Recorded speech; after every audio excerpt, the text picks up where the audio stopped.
Yo, so a few people have asked me to show you how to use the cheats. So in this video I will, and first I'll show you how to use the key for kernel. And what you want to do is you want to click others up here and click get key. This will take you to a website which will ask you to do 4 checkpoints, and each of these checkpoints will make you do an ad. But for this you've also got to turn off your ad blocker, so I'll do that now. And every time you've literally just got to do a capture and also click on this and then another thing and wait like 5 seconds each. Depends on how many people are doing it, depends on how quickly you can do it.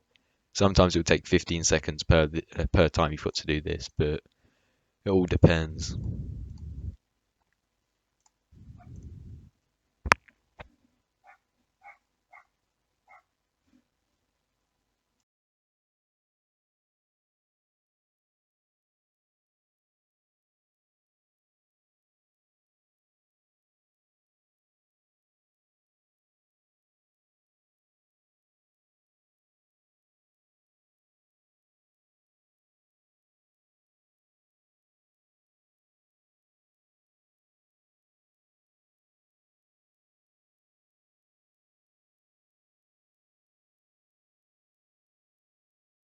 And now this will be your key that you need to copy and paste onto kernel when you launch Roblox. So if I just go onto counter blocks and quickly load that, then I will be able to use that key to obviously use the script.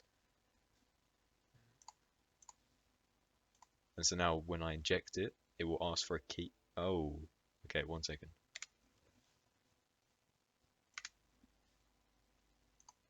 Right, I figured it out. I just had to update my kernel. Alright, so once you get to this stage, inject it again, and then you should be asked for a key.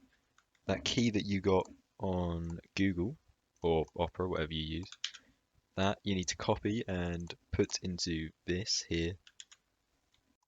Right, and now once that you've done that, obviously I've had to restart my recording for some reason, I don't know why. And then once you've executed, your cheat will then load up and you can do whatever you want. You can turn on any cheats you have. Right shift will sometimes hide the cheat, and then you can just play and use your cheats, obviously. I hope this helps people, and maybe you could drop a like.